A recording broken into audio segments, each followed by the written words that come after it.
the nature of Formula One is it's highly competitive, hundreds of seconds separating positions on the grid. And in order to be up there competing with the best, we have to find every bit of performance we can, and that means leaving nothing by the wayside. One of the biggest things about F1 is everybody's here to win. Whether you're an F1 fan or not an F1 fan, you come to work because you want to win the championship. We arrive at a race with a car, and we have to get the best out of that package.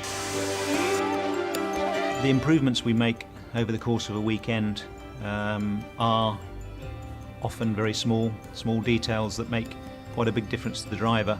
And again, it's communicating these changes and getting those problems out to as many clever people as possible.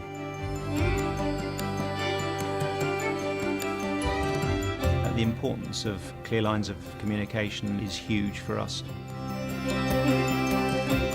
We've had numerous occasions over the year where we've had a problem on the car that really needs the expertise of the guy who designed it. We need to get them on the end of a line, get them aware of what's going on, and their interpretation needs to be getting back to the track, and this needs to be happening within minutes, if not seconds. Over the last 3 years, F1 changed quite considerably, where we were limited on the number of people that can travel to the track. So obviously the way you can try and get around that imposed restriction is to have people working in the factory, but at the same time they have to be able to communicate exactly the same wherever they are.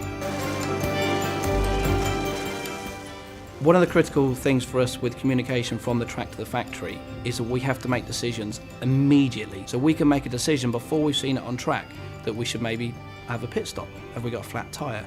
Those sorts of decisions can be made back from here, but we have to be able to tell people at the track immediately.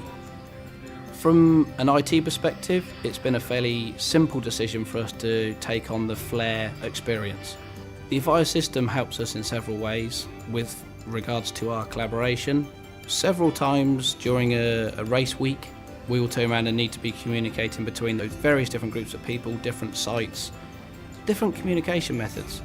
With the flare experience, we have the ability to bring these people in. Some of them may become via video, some via voice. Basically, you can bring more people to that meeting without taking them away from their day-to-day job. This is allowing a lot of these people now to communicate and collaborate wherever they are. I don't need that extra device to turn around and have a video call, or I want to take to a meeting. I can just pick the flare up, take it away, I'm in the meeting, I have all the information that I require for the meeting. Communication is the name of the game, really. Obviously there's a lot of information available to us from the timing screens, from what's going on in the pit stops, from the driver himself. He's got to communicate what he's feeling, what's going on. And again, we've got to bring all those together at the right time, and that's the crucial thing, is having a lot of avenues of communication open at once. Formula One has changed immeasurably over the last 10 years. Now that we have direct lines of communication, we're starting to see what's possible.